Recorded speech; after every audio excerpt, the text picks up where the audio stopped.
Alright, so a few things before we begin. Feel free to like and subscribe, or don't. Doesn't really matter to me.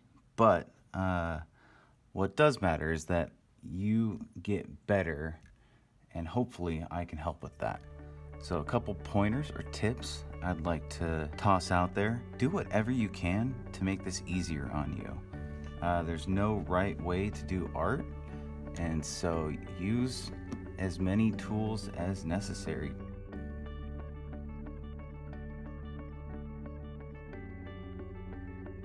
For the first part, we're going to be doing Phineas. And so I'm actually going to grab my straight edge. We're going to make a triangle for the shape of his head.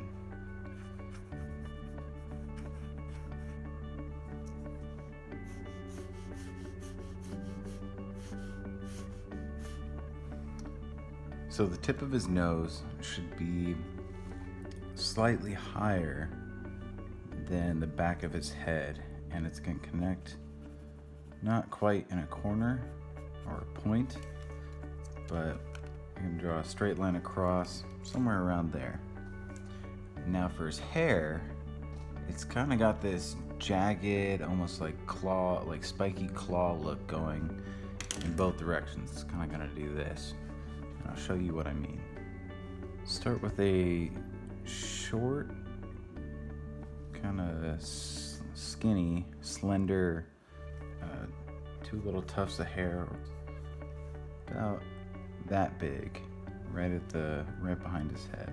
For the next one, it's going to kind of jut out and away, almost like a wave, further back from his head. Right at that point, it's going to curve away, up and away, and it's going to be almost around the same size. Nice skinny middle claw of hair. And the final one is going to kind of come from behind that line, and it's going to arc over the top of his head, and it'll connect right about there. Now you're actually going to want to erase this side of the triangle, because the back of his head meets the top of his hair in a nice arc, and it's going to start big here, and it's going to funnel right down right about there. It's actually looking pretty good. And then you can kind of fix this up however you see fit. Keep that eraser handy, because in the middle of the neck that we just created, he has a little ear that kind of pokes out, just like that. Almost a little bit bigger than a half circle. He's got 3 little freckles right here that it doesn't really matter what size you make them, but they almost make a kind of mini triangle themselves. Right about there.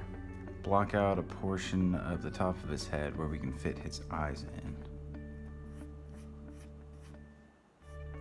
You can see patterns and shapes kind of emerge in drawings.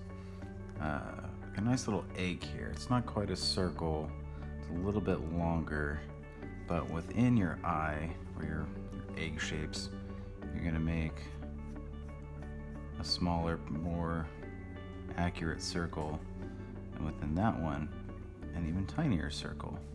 Same thing for the other eye, but just know that that is tucked on the other side of his head or face. So go ahead and play around with the shape of the eyes until you make something that you like. And I shaded it in just so you can get a better idea of how it'll look at the end. Take out a nice chunk directly below his eyes, and we're gonna make kind of a claw wave on the inside, just like we did for the hair. This will make the shape of his mouth. Make sure it hooks here, here, and curves right there. Kind of almost a flat, straight edge. Give him some teeth, both top and bottom, and make sure that it's not wider than the edge of his lip or chin.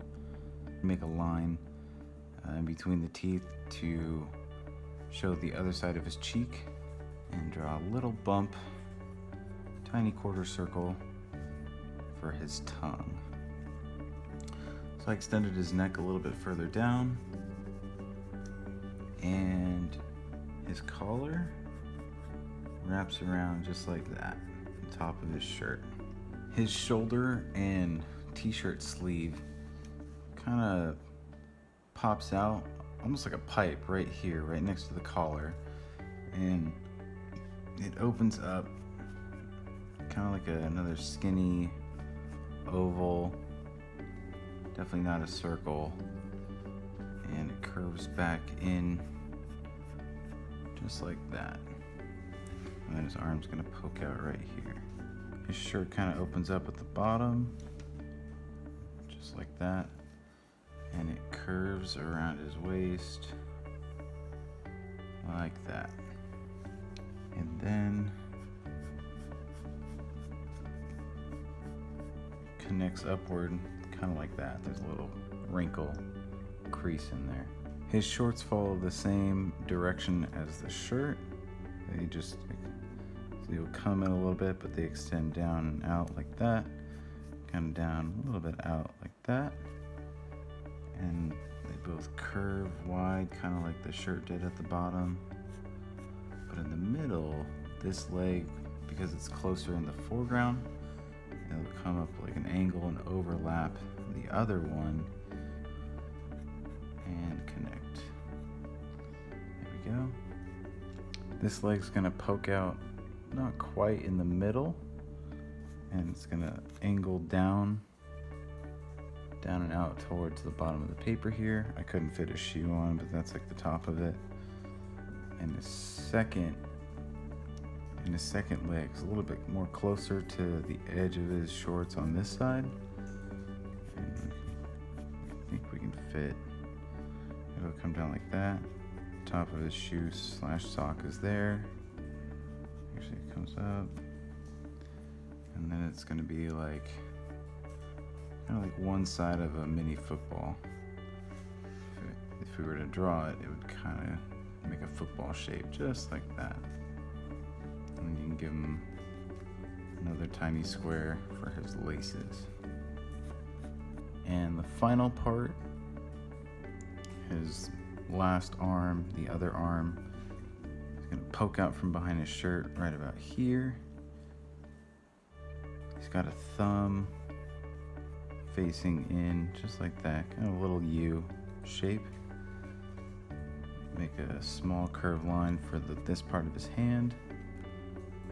You're gonna draw one little noodle, one noodle, two noodles, and three, all stacked on top of each other. And connect that to his arm. And there we have his hand. Go ahead and head back and add a few details, like the stripes on his shirt. And make sure they kind of curve the way like his shirt does. And the stripes go sideways on his shirt, like that. Oh, and don't forget to put a little squiggle in his ear. I think we are done with Ferb, except for this last part of his hand. And again, I'll show you what that'll look like in just a bit. When you're all finished, you are more than welcome to trace it, outline it, and give it some color. And here's how I think Phineas normally looks, so feel free to make yours look like mine, or get creative with it, or just leave it. The choice is yours. But let's go ahead and move on to part 2.